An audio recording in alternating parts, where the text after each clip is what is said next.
गाने गुणे देख सुन के वहां किए, इनके कर्म बिगड़वा दिए, पुण्य समाप्त हो गए। उसके बाद फिर राजा जनक का जन्म हुआ, उसी आत्मा का, अमरीश वाली आत्मा का। भारतवर्ष में पहले ज्वाइंट भारत था, जो पश्चिमी पाकिस्तान के तलवंडी गांव में श्री कालूराम मेहता खत्री अरोड़ा के घर पे, और उनका नाम रखा गया नानक चंद। अब पहले जब यही पुण्यात्मा राजा थे, राजा अम्बरीश राजा जनक रूप में, तो इनके लाखों नौकर होते थे, सैनिक होते थे।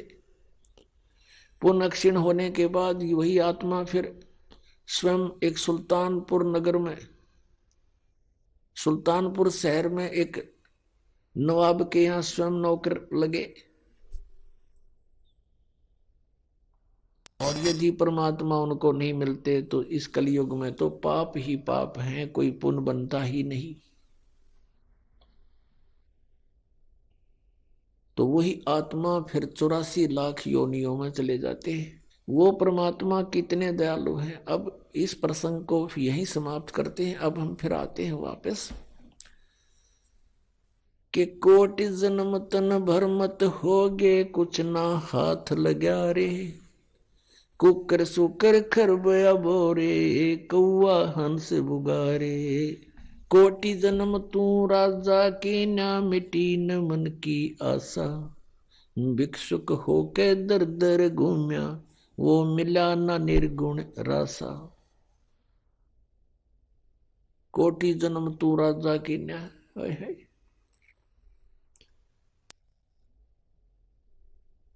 और मिटी न मन की आशा। जैसे पहले जन्म में कोई राजा बनता है तो भी वही इच्छाएं होती हैं, दूसरे जन्म में राजा नहीं बना है तो राजा बनने की चेष्टा प्रयत्न रहता है। फिर क्या बताते हैं कि कुकर सुकर खरबया बोरे, कौआ हंस बुगारे। पुण्यात्माओं, कुत्ते गधे सुअर की योनियां हम भोगे हैं, और हम स्वर्ग में देवता भी बने हैं, हम राजा भी बने हैं। ये ना सोचो कि हम आज यही, जो आज हमारी स्थिति है, हम सदा ऐसे नहीं। और 84 लाख योनियों में भी हम गए हैं, कुत्ते गधे के शरीरों में भी हम रहे हैं। यह सत्य विधान है यहाँ का, ये सत्य मान लेना कोई, क्योंकि हम भक्ति से बहुत दूर, परमात्मा के विधान से हम परिचित नहीं। और जिन ऋषि महर्षियों को हम परमात्मा प्राप्त मानते थे, उनके पास खख नहीं था, वो कुछ नहीं जानते थे भगवान के विषय में। जिस कारण से आज हम परमात्मा के उस नियम से बहुत अपरिचित हो गए। हमें अब मनुष्य जीवन में जो सुविधाएं हैं, इनको पाकर हम ये सोच बैठे हैं कि हम ऐसे ही मौज रहेगी, इसको मौज मान रहे हम। जो थोड़ा सा राहत हमें अन्य प्राणियों से ठीक सी महसूस हो रही है, लेकिन हम अन्य योनियों में भी बहुत कष्ट उठा चुके हैं। तो क्या बताते हैं, कुकर सुकर खरबया बोरे, कौआ हंस बगारे। कोटि जन्म तन भर मत होगे, कुछ नहीं हाथ लगा रे। आप यहां देखते हो बहुत से उदाहरण ऐसे, जैसे एक पोलैंड देश का एक कैबिनेट यानी पूरा मंत्रिमंडल एक ही जहाज में कहीं जा रहे थे, सारे किसी का शोक व्यक्त करने, और वो जहाज क्रश हो गया, दुर्घटनाग्रस्त हो गया। उसमें 97 बताओ 97 सदस्य थे, सारे मंत्री, फिर MP और प्रधानमंत्री उनका, वो सारे के सारे उसी में मृत्यु को प्राप्त हो गए। गए थे दूसरे का शोक व्यक्त करने, आप ही बीच में रह गए। अब उसको क्या हाथ लग गया, प्रधानमंत्री बना हुआ था। और भी यहाँ बहुत से प्रमाण हैं, जैसे मुख्यमंत्री आंध्र प्रदेश के थे, हेलीकॉप्टर से यात्रा कर रहे थे, दुर्घटनाग्रस्त हो गया। तीसरे दिन तो उसका शव मिला था। कोई फर्स्ट एड करने नहीं पाया उसको। ऐसे ही अरुणाचल प्रदेश का एक मुख्यमंत्री, 7 दिन में लाश मिली थी उसकी, ऐसे ही हेलीकॉप्टर से उसके गिर जाने से जंगल में पहाड़ों पर मृत्यु को प्राप्त हुआ था। और उन व्यक्तियों की कितनी आशाएं थी, पता नहीं कहां कहां के प्रोग्राम मीटिंग रखी हुई थी, अब कहां गई वो। ऐसे ही बहुत सी बातें हमें याद हैं। और प्रतिदिन ये तो बड़े बड़े व्यक्तियों की, जो जिनको हम बड़े मानते हैं, उनकी घटनाएं सुना रहे हैं आपको, और जनसाधारण को आप देखते ही हो। तो कोटि जन्म तन भरमत होगे, कुछ नहीं हाथ लगा रे। मुख्यमंत्री था, प्रधानमंत्री था, अब मृत्यु का प्राप्त हुआ, भक्ति करी नहीं, कुत्ता बनकर घूम रहा है सैर सपट्टे करता हुआ, या कहीं प्रेत बनकर भटक रहा है, उसको क्या मिला उस प्रधानमंत्री के पद से। तो पुण्यात्मा, जो इस मनुष्य जीवन से हमने करना चाहिए वो भूल गए हम, और साधना करते हैं, शास्त्रों विरुद्ध आकर करते हैं, उसे कोई लाभ होना नहीं।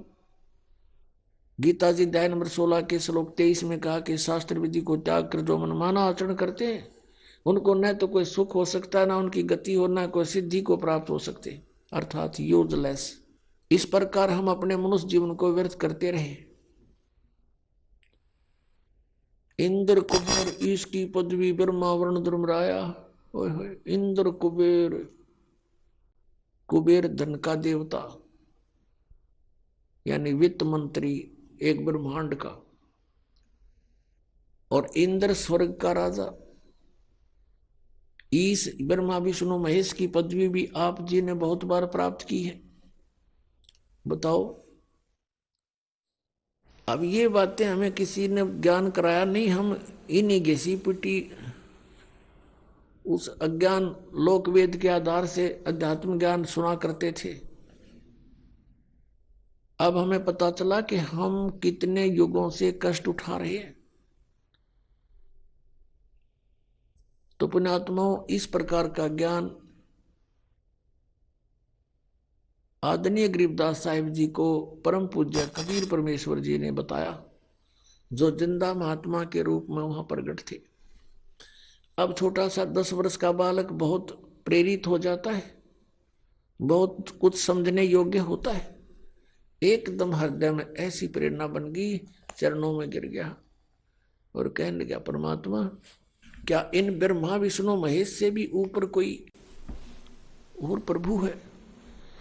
तब परमात्मा ने कहा, बेटा, ये तो एक ब्रह्मांड के अंदर समझ लो एक विभागीय मंत्री है। रजगुण विभाग के ब्रह्मा जी, सतगुण विभाग के विष्णु जी, और तमगुण विभाग के शिव जी।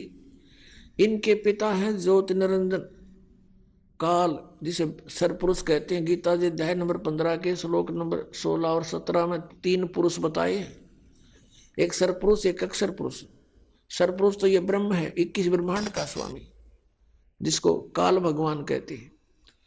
और अक्षर पुरुष 7 संख ब्रह्मांड का स्वामी, जिसको परब्रह्म भी कहते हैं।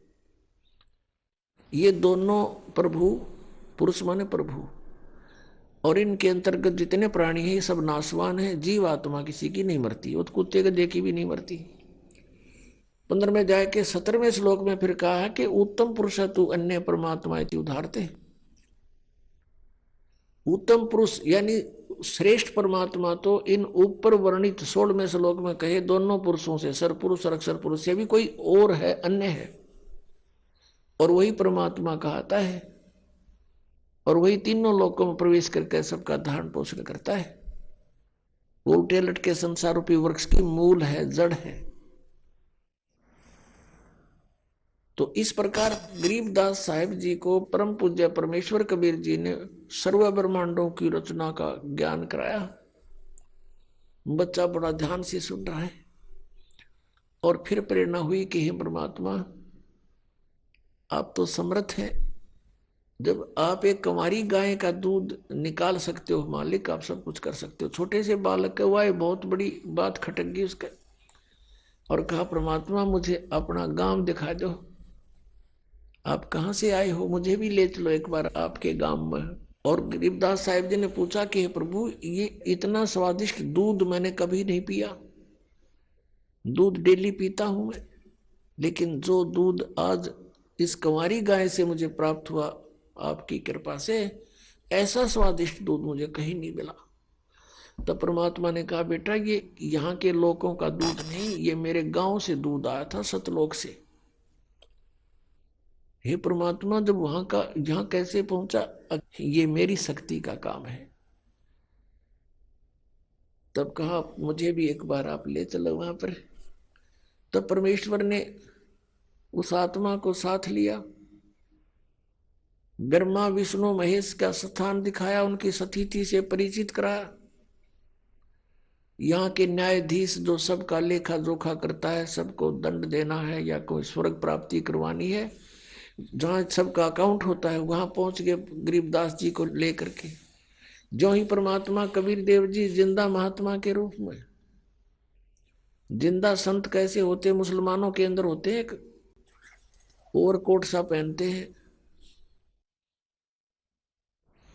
एक काला सा ओवरकोट पहनते हैं घुटनों से नीचे तक का, और एक कच्छा पहनते हैं घुटनों से ऊपर तक का, और एक काला सा टोप ऐसे लंबे से ढंग से बना करके चद्दर का। वो ऐसी वेशभूषा वाले को जिंदा महात्मा कहते हैं। और परमात्मा जब भी जिस आत्मा को मिले, इसी वेश में मिले हैं। जब वहां पहुंचे तो परमात्मा धर्मराज के दरबार में, यहाँ के चीफ जस्टिस के दरबार में पहुंचे, 21 ब्रह्मांड के। और जाते ही धर्मराज ने कुर्सी त्याग दी, अपना आसन छोड़ दिया, और उसको परमात्मा का और ही रूप दिखाई दे रहा था। और एकदम खड़े हो गए और कहा, आओ महाराज बैठो। तो परमात्मा ने खड़े खड़े, जैसे उच्च अधिकारी छोटे कर्मचारी अधिकारी के ऊपर को आदेश देता है, उस समय वो उसको डांट के तरीके से भी बोलता है। ऐसे परमात्मा उस धर्मराज को कह रहे हैं। गरीबदास साहिब ने फिर बाद में बताया कि धर्मराय दरबार में देई कबीर तलाक, मेरे भूले चूके हंस को तू पकड़िए मत कजाक। कजाक है जैसे डांट मारते हैं। तो इस प्रकार धर्मराज कर जोड़कर खड़ा हो गया। बोले पुरुष कबीर से, धर्मराज कर जोड़, आपके जीव न पकड़ो ने मन 2 ही लाख करोड़। अब इस तरह अपनी समर्थता से परिचित कराया कि मैं क्या हूं। फिर वहां से निकल कर वहां पहुंचे परमात्मा, जहां ये काल बैठा था 21वें ब्रह्मांड के अंदर, और जहां से सतलोक जाने का एक रास्ता है, वहां ये चौकस रहता है कोई प्राणी इधर से निकल ना जावे। और जो ही परमात्मा वहां पहुंचे और परमेश्वर ने गरीबदास जी से कहा कि बेटा देखना, ये है वो काल भगवान, वो बैठा काल, और ये कभी किसी के सामने नहीं आता, इसने प्रतिज्ञा कर रखी है। गीता जी अध्याय नंबर 7 के श्लोक 24-25 में ये कहता है, अर्जुन श्री कृष्ण में प्रवेश करके बोल रहा है कि अर्जुन, मेरा ये वास्तविक रूप है, विराट रूप। जैसे 11वें अध्याय के 47, 48, 32 और 21 में अर्जुन भी उसको आंखों देख करके विवेचन करता है, बता रहा है, और वो खुद भी कहता मैं काल हूं और अब प्रगट हुआ हूं, और ये है असली रूप मेरा। जिसको देखकर अर्जुन जैसे योद्धा भी कांप रहे थे। तो ये 7वें अध्याय के 24-25 में कहता है कि अर्जुन, मैं अपनी योग माया से छुपा रहता हूं, मैं कभी किसी के समक्ष नहीं होता अपने इस ओरिजिनल रूप में, जो मेरा काल रूप है। तो वहां वो अपने काल रूप में बैठा था। परमात्मा को देखकर वो एकदम चौकस हुआ कि कौन आ गया इधर। तब परमेश्वर ने कहा, देखना बेटा, ये किसी को नहीं जाने देता इधर से, चाहे ब्रह्मा हो, चाहे विष्णु, चाहे शिव, यहां नहीं आ सकता, किसी की हिम्मत नहीं। और मैं ईब सतनाम का जाप करूंगा, एक सतनाम मंत्र है 2 अक्षर का, उसका जाप करूंगा, और देखना ये कैसे हो जाएगा। अब परमात्मा ने लीला करनी थी, 2 अक्षर का नाम वो सतनाम जाप किया और एकदम नीचे को गर्दन कर ली, नहीं तो यूं ऐसे आकड़ा बैठा था, कौन आ गया, एकदम नीची गर्दन होगी, यूं विवश हो गया उस मंत्र के जाप के सामने। और कबीर साहब ने उसके सिर पे पैर रखा और कहा आजा बेटा चल ऊपर को। अब क्या बताते हैं कबीर साहब, जैसे फणपति मंत्र सुन रखे फन सकोड़ी, ऐसे बीरा मेरे सतनाम से यू काल लेवे मुंह मोड़े। ये सतनाम इतना प्रबल है 2 अक्षर का कि जैसे फनपति, फनपति माने सर्प, सांप, और ऐसे फन फैलाए खड़ा हो और गारडू एक मंत्र बोल देता है सुपेरा, उस मंत्र के बोलते ही वो अपने फन को नीचे कर लेता है, सकोड़ लेता है, यानी इकट्ठा कर लेता है, फैला नहीं रह सकता वो, उसमें कोई क्रियाकरण की हिम्मत नहीं रहती। परमात्मा बता रहे हैं कि ऐसे मेरे सतनाम के सामने यू काल मुंह मोड़ लेता है, झुक जाता है। जैसे फनपति मंत्र सुन राखे फन सकोड़, ऐसे मेरे सतनाम तयू काल लेवे मुंह मोड़े। अब ऊपर जाकर के जब क्या देखा, सतलोक में प्रवेश किया 12वें द्वार में। अभी तक हमने 10वां द्वार सुना था, क्योंकि इनकम्प्लीट नॉलेज, इनकम्प्लीट, बिल्कुल उलट बेकार व्यर्थ का ज्ञान सुना हुआ था। ये केवल एक ब्रह्मांड तक की है ये 10वां द्वार, और 11वां द्वार है जब काल के 21 ब्रह्मांडों को पार करके 7 संग ब्रह्मांड इस अक्षर पुरुष के उसमें प्रवेश करते हैं, वो है 11वां द्वार। और फिर 7 संग पार करके सतलोक में प्रवेश करते हैं, वो है 12वां द्वार। तो अभी इस शब्द में लिखा है, जैसा भी आपको सुना था, कि 12 मद महल मठ बोरे बहुर ना दे धरे रे, असंग जन्म तन मरत्या होगे जीवित क्यों नाम रह रे। और 12 मध्य, 12 माने 12, मध्य महल मठ बोरे, वो परमात्मा का वो परम पद, वो सतलोक सनातन परम धाम वहां है वो मठ। मठ माने स्थान, जहां जाने के बाद बहुर ना दे धरे रे, जहां जाने के बाद साधक फिर लौट कर कभी संसार में नहीं आते, वो 12वां द्वार है। अभी तक ये जितने भी पंथ थे, जितने भी संत थे, परमात्मा परिचित संतों को छोड़कर वो केवल 10वें द्वार तक ही सीमित थे। वो काहे के सतलोक गए होंगे फिर, अंडरस्टूड है।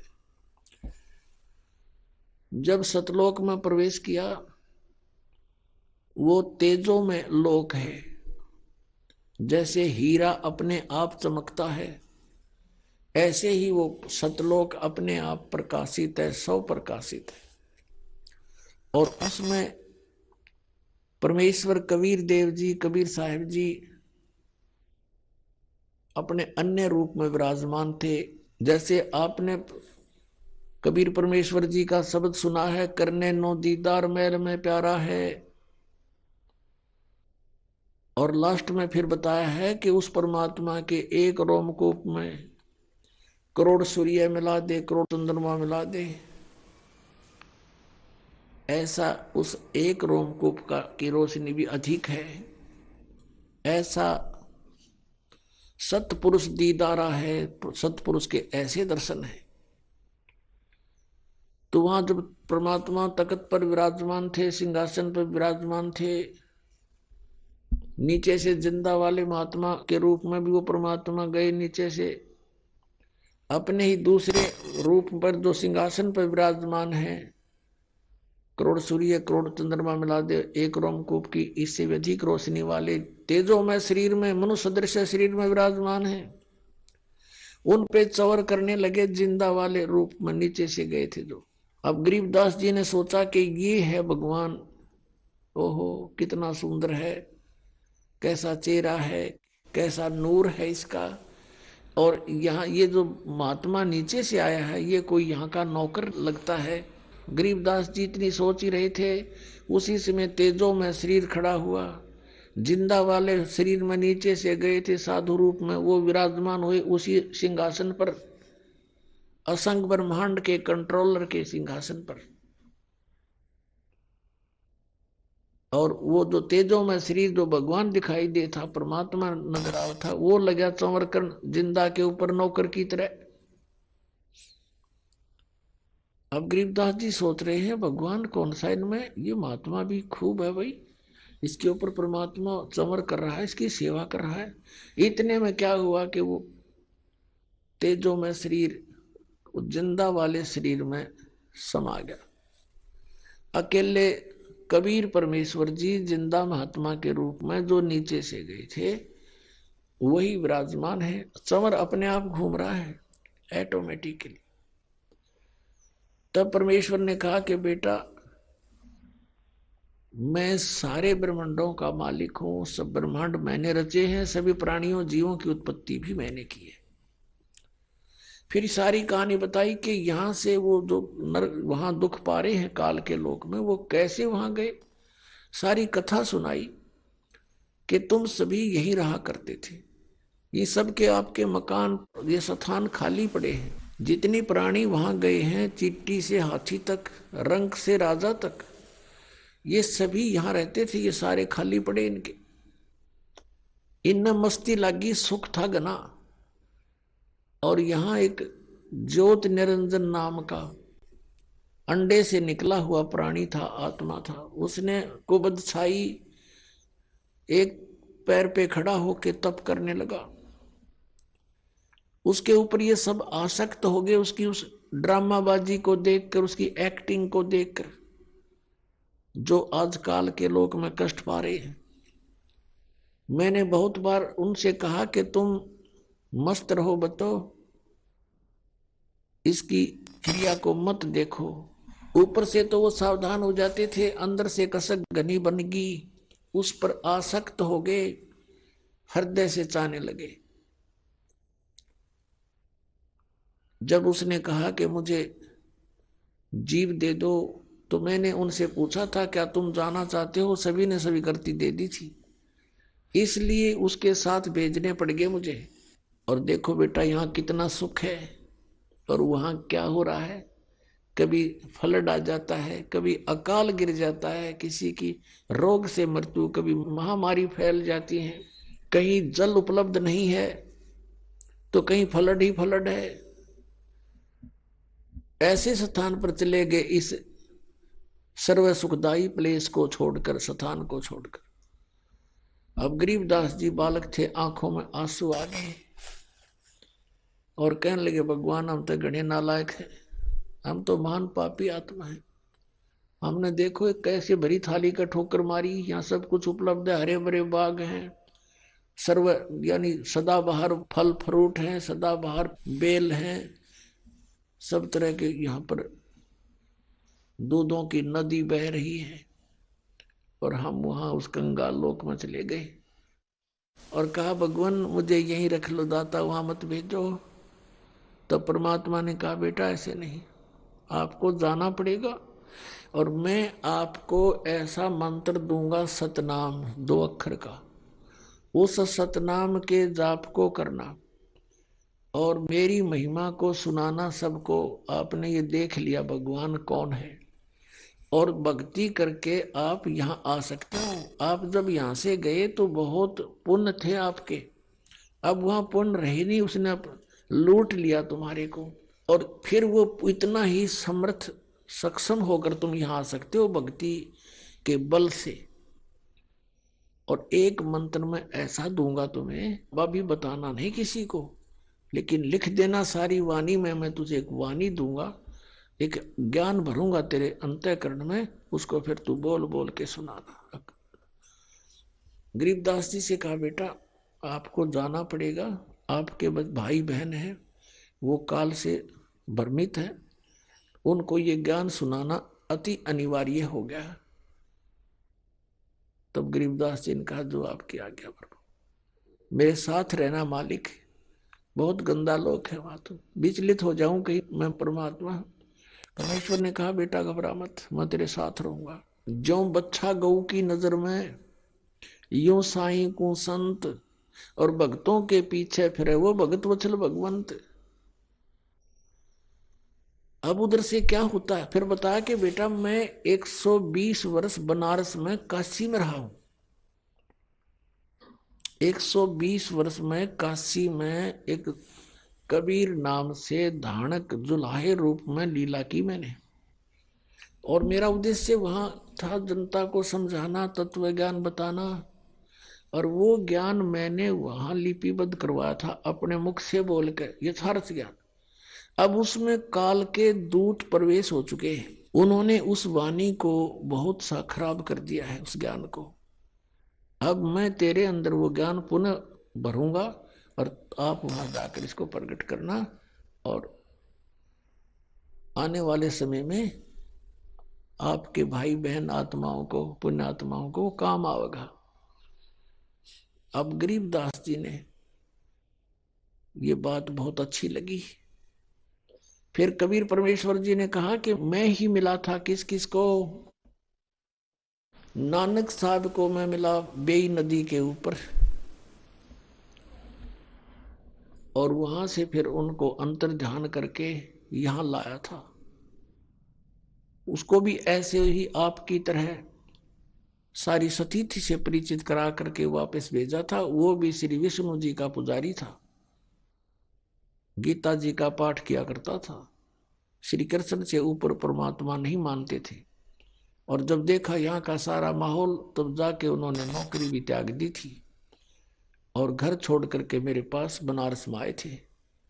वहां से उनको मैंने सतनाम दिया था और उनको बोल दिया था कि बच्चा अभी किसी को बताना नहीं। और ये पिछली पीढ़ी जो अब समय आया है, मोक्ष मार्ग, मोक्ष युग है, अब मोक्ष का समय है। अब ये भक्ति युग आ गया युग, और इसको दूसरे शब्दों में निर्वाण युग भी कह सकते हैं। मोक्ष युग, मोक्ष का समय आ गया। तब तक इस तत्व ज्ञान को छुपा के रखना है, लेकिन लिख देना, अपनी लिखवा देना, बोल देना अपनी वाणी में, लेकिन किसी को बताना नहीं है सतनाम, नहीं तो बात बिगड़ जाएगी। जब परमात्मा को नानक साहब जी ने सचखंड में देखा था, जिंदा वाले महात्मा के रूप में, जैसे नीचे से लेकर गए थे जिस रूप में, जैसे गरीबदास जी को लेकर गए, और फिर वही लीला परमात्मा सबके साथ करते हैं, वहां दूसरे रूप में भी विराजमान थे, वैसे ही वहां चौर करने लगे। फिर वो तेजों में शरीर खड़ा हो गया, नीचे से नानक साहब जी के साथ जिंदा रूप में गए थे परमात्मा, वो उस तख्त पर विराजमान हो गए, और ऐसे ही चमर हुआ था। फिर उनको कहा था कि मैं बनारस में, काशी में धानक रूप में रह रहा हूं। आदरणीय नानक साहब जी, परम पूज्य कबीर परमेश्वर जी समकालीन थे, कम से कम 45 वर्ष वो समकालीन रहे हैं। तो जब वहां जाकर देखा बनारस में, तीसरे दिन वापस आए, सबने नानक साहब जी को नदी में डूबा मान लिया था। अगले दिन, तीसरे दिन जब वहां प्रकट हुए, खुशी की लहर छागी, लेकिन नानक जी बदले बदले थे। पहले वाले नानक जी का स्वभाव वो नहीं था। नौकरी त्याग दी, वहां से वापस चल पड़े। कहाँ चले? बनारस में आए, काशी में आए, देखा तो वही परमात्मा जो असंख्य ब्रह्मांड का स्वामी वहां जुलाहे के रूप में बैठकर कपड़ा बुन रहा है, खड्डी में है। उसको देखकर हैरान रह रहे हैं, कहते हैं फाई सूरत मलुक की वेश, ए ठगवाड़ा ठगी देश, खरासियाना बोता बार। ये धानक रूप रहा करतार, लोगों देखो ये धानक रूप रहा करतार, ये बैठा परमात्मा, ये मालिक बैठा। अब आसपास के दुल्हा इकट्ठे हो गए। उन्होंने पूछा, कहाँ से आए हो भक्त? नानक जी ने बताया कि मैं पंजाब से आया हूँ। पहले पंजाब था ये सारा, पश्चिमी पाकिस्तान भी पंजाब प्रांत था। तो बनारस के, काशी के जुलाहे कहते हैं कि देखो इस पंजाबी की अकल मारी गई, नीरू के पुत्र को ये भगवान बताता है। तब परमेश्वर ने कहा था कि नानक जी से कि प्यारी आत्मा, अब तेरी कोई नहीं सुनेगा, लेकिन जो तूने देखा है ये सत्य है। और इसका ढंडोरा पीटते। 12 वर्ष तक नानक साहिब जी ने जगह जगह घूम घूम कर प्रचार किया परमात्मा का, लेकिन किसी ने नहीं माना। फिर परमात्मा का आदेश हुआ कि आप शांत हो जाओ, अपनी भक्ति करो। लास्ट के 16 वर्ष वो अपने खेतों में रहे और भक्ति करते रहे। जो उनके निकट आता था उनको ज्ञान समझाते रहे। तो गरीबदास साहिब जी को उधर समझा रहे हैं परमात्मा के ऐसे ऐसे मैं बहुतों को मिला हूं और मैं पूर्ण परमात्मा हूं। उधर से क्या हुआ कि गरीबदास जी का शरीर वहीं पर रह गया था। जो गवाले थे, पाली थे, दूसरे गौवें चरा रहे थे। उन्होंने 1-2 घंटा के बाद देखा, क्योंकि उसमें टर्न होती है इन पालियों की, 2 घंटे, 1 घंटा वो गौओं को संभालेगा, 1 घंटा वो संभालेगा, इस साइड में वो, उस साइड में वो, कहीं किसी की खेती में ना नुकसान कर दें पशु, इस तरह। तो जब उसका नंबर आया गरीबदास जी का, 1-2 घंटे के बाद उन्होंने संभाला कि भी वो लड़का कहाँ है। बोला, उसका नंबर आ गया, टर्न आ गई उसकी गौ घेरने की। वहां जाकर एक ने कहा, गरीबदास जी को गरीबू कहा करते थे, गांव में ऐसे ही बोलते हैं। और गरीबदास साहिब जी का मूल गांव तो करोथा है, जहां दास का आश्रम था, अब भी है। वहां मूल गांव तो वो था, लेकिन वहां उनके नानके थे। गरीबदास साहिब जी की माता का कोई भाई नहीं था और उनके पिताजी के जमीन बहुत घनी थी। 1400, पौने 1400 एकड़ जमीन थी।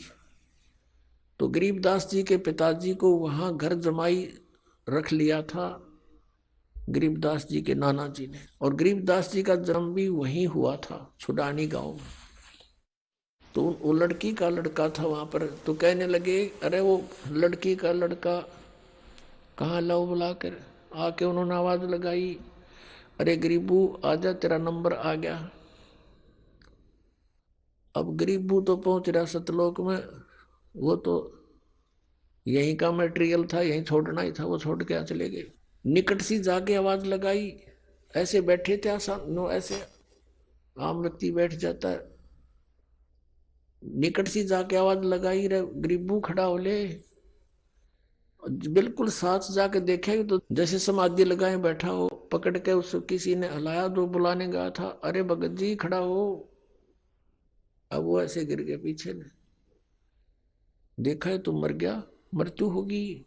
दूसरे पालियों को बुला, आ जाओ आ जाओ, तो मर गया लड़का। सब भाग कर आए, देखा सचमुच ये तो मर गया। अरे इसने जंतर मंत्र का दूध पी लिया, मरना तो था ही, बहुत मना किया हमने। अब उधर से गांव की तरफ भागे 2-3 पाली। गांव वहां से लगभग 2 किलोमीटर की दूरी पर था। छोटा सा गांव था। संदेशा मिलते ही सब सन्नाटा छा गया कि वो लड़की का लड़का ऐसे ऐसे मर गया, किसी बाबा जी ने जंतर मंत्र का दूध पिया दिया उसने, कुंवारी गाय का निकाल के।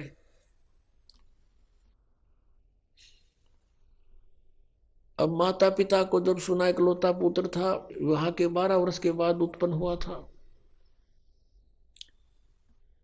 एकदम दोनों बेहोश हो गए। गांव के लोग उधर दौड़ लिए, जाकर देखा सचमुच लड़का मरा पड़ा है। उठा लाए वहां से। उसको उठा, कहने का भाव है कि शमशान घाट पर चिता पर रख दिया, लकड़ी डाल कर जलाना शेष था। उसी समय परमेश्वर ने देखा कि ये तो इसके शरीर का नाश कर देंगे, और कहा बेटा जा तू जल्दी कर। उनको सेकंड के अंदर वापस भेज दिया। शरीर में प्रवेश हो गए। प्रवेश होते ही वो एकदम अपने आप जो बंधन बांध रखे थे शव के ऊपर टूट गए। ऐसे हलचल हुई, एकदम उठ गए। उठ के नीचे उतर के खड़े हो गए बच्चे। सबने खुशी मनाई, लड़का जीवित हो गया, लड़का जीवित हो गया। लेकिन लड़का जीवित तो हो गया, लेकिन वो बोल कुछ और रहा था। पहले वाली वाणी नहीं बोल रहा था, भाषा नहीं थी। वो अमृत ज्ञान जो परमात्मा ने उनके अंतःकरण में फीड किया था, और आंखों देखा, जो उन्होंने सब कुछ देखा था, अब वो बोल रहा था। झूठे सुख को सुख कहे ये मान रहा मन मोदे।